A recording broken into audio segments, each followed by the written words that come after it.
I don't know how I survived, because I think the God was there and he saved me. Ashish Vijay, the proud owner of the world's most expensive, fancy red diamond,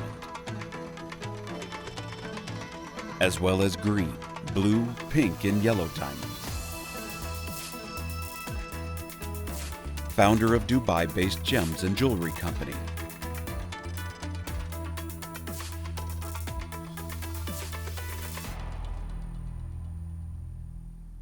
Story of becoming Ashish Vijay. From second floor, we fell down to the garden, and everybody was very scared. But when they saw me down, I was just sitting in the garden playing with the grass. And then our gardener came running, and he picked me up, and he was like, "I'm absolutely fine." So that is one of the things I always remember, that God will save me. When I'll fall, He'll give me wings to fly. So my father was born in Delhi. He has seen life from all levels, and he has seen right from the streets to the palace. He mentors me, and whenever there is some issue, some problems, I take his advice and consultation. He had a great reputation with his clients, trusting him blindly, and that was something I've never seen. And my father was always very introvert, and he was never a funny guy. He was never a funny gentleman. And people used to say that never laughing Vijay, but always honest. That kind of reputation he has. While I was growing up, I saw my family, my father, everybody was working hard, and I also continued working like that. And because I have a passion for stones, I have passion for my business, I have passion of developing relations through this business. And I never feel that I'm working hard. I can work 24 hours, but I just feel so happy about it. So as soon as my school finished, I was searching for something to do, as all young people want to do, and make some money, be successful. There was like a lot of energy to do something. I tried a lot of different things. So one thing which I tried was, as soon as the internet just started on that. So some of our family friends, one of my family friends shifted to USA. And I was just talking to him on Yahoo Chat. I think those days Yahoo Chat was very famous. And he was like, we have a lot of demand for rice, Indian rice in America. So I said, okay, I'm going to get you rice. I'm going to get you everything. I'm going to get you samples. The price he asked me was very cheap. I didn't know that time that I can't buy that price in India also. But I said, okay, I'll try. I was searching, going to the factories, going to the wholesale markets of rice, and traveling everywhere, going to the government departments, because those days it was quota in India for rice from APEDA. It was a government organization, and they used to give quota for exporting rice. So I went to all the organizations, and I realized it is not such an easy process to export rice. A lot of my friends told me, you are a man of ideas, because I had nothing to offer except ideas. In those days, ideas were not such great value like today. Said like, Ashish, we don't want to talk to you because you just have ideas. I used to say, yeah, but my ideas are great. But then eventually these people come in today and tell me that you have done something.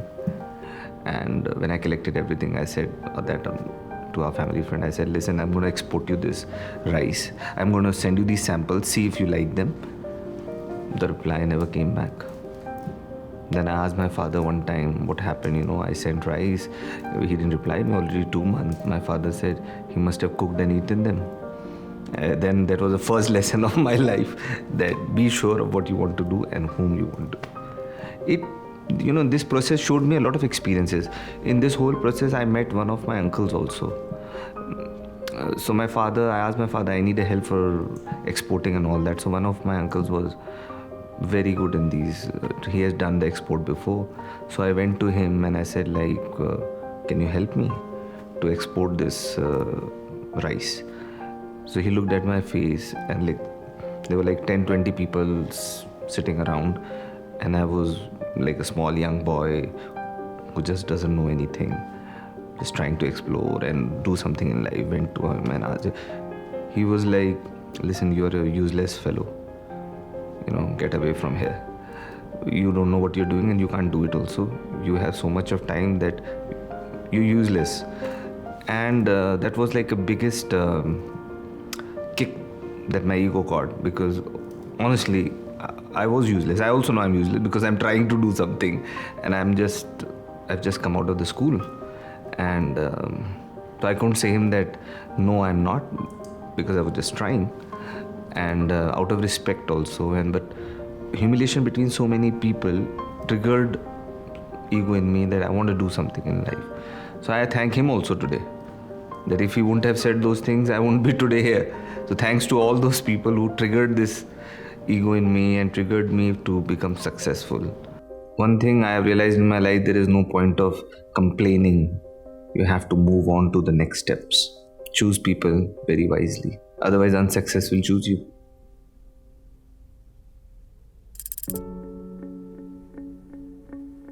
So my mother is my spiritual mentor.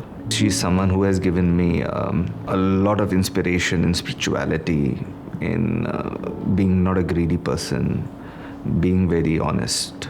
When you are a great business person and you're still very honest and you think about others and you're responsible, you are an inevitable businessman. You will do a great job. And relationships that you'll make with people will love you for what you are. So I think my mother is a very important part in my business life. And she has more better relation with my clients than me sometimes. A scenario from like what people do it in 10 years, she did it in 2 years. Because I saw her growing up in business. She came in the business with us and today she advises us. My father put me in 3 different kinds of job. One, because he had different friends, chartered accountant, travel agency, there was one more gentleman who used to work in railways. So I used to do in one day job in 3 places, no salary. There was no question of salary, there was no money, nothing. I was only going to get knowledge. That developed my character very strong, that when I want to learn something, it is not about money. Knowledge is important, more important than money. Until today, I don't work for money. Money is not my first priority. My priority is knowledge, relationship, and taking care of things that I'm responsible for. If you focus on one, you will receive everything. And if you focus on everything, you will not even receive one. My father itself, when I was very young, he always encouraged me to do different business. Until today also, he always encourages me to. But there's always one thing that was very clear, that I will learn my family business. I will do it or I will not do it, it's not the question. It's always good to have the knowledge of the family business and take the legacy, carry on the legacy. Same thing I say my son and my children. Learn the business, doing or not doing is up to you. I have an elder sister. She's taking active part in the business and a lot of responsibilities. She's like my backbone.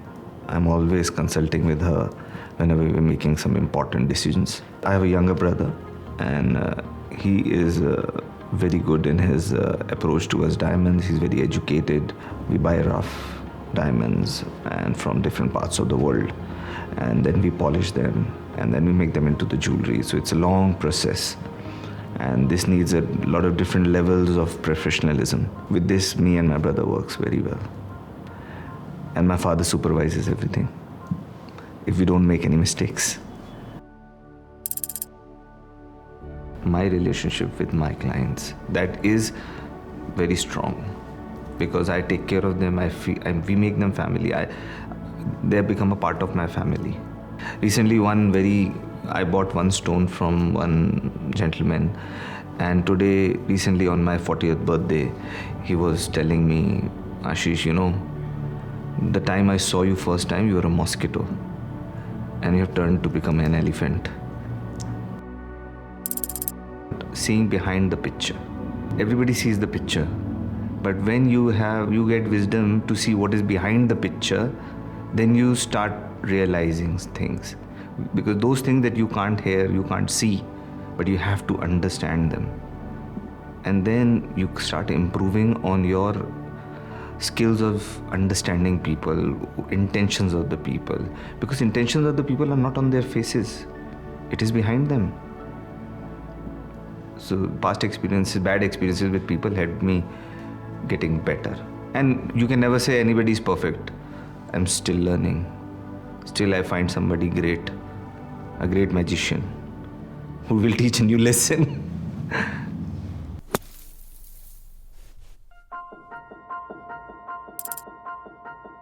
In my free time, I'm generally playing golf because I love that sport very much. It's a great balance between my mind and my physical being. I'm not fighting with somebody else, I'm just trying to improve my own skills by myself.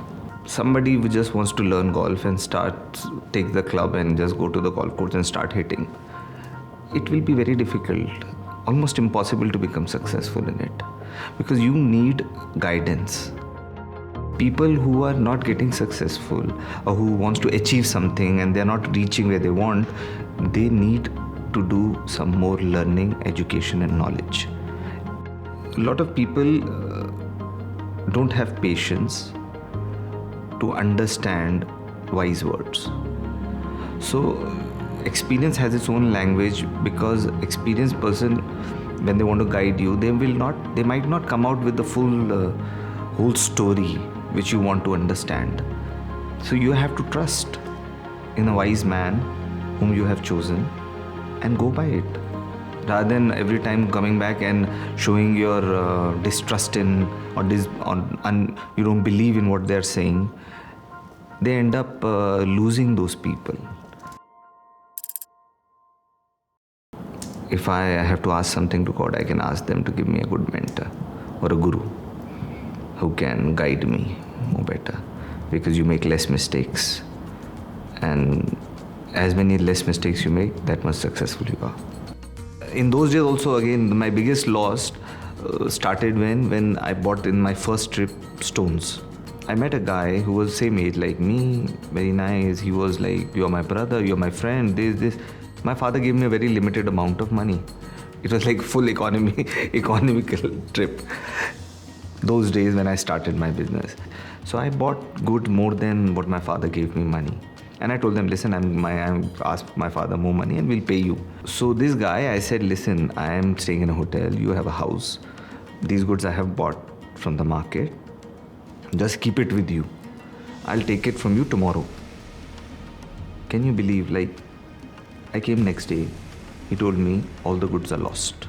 Everything was lost. Money is gone, and all 1 month which I was walking and running and sweating and trying to deal with so difficult people who are professionals and I am not so professional, negotiating with them, everything gone away in one night. I was like, how did you lose it? He said, somebody stole it from my stuff. He jumped out of the window and took the goods and ran away. I lost everything. Then all the people in the trade started coming to me and asking like, Ashish, where's the goods? Give our payment, give money, give our payment. I said, listen guys, this is the situation. Please, okay, I will pay all your money, but at least, try to give me a better price, because here everything is lost. So some agreed, some did not agree. We had to close this chapter. We paid to everybody. Like this, I have so many experiences which have made me strong. When you're clever, you want to change the entire world. And when you become wiser, you want to change yourself.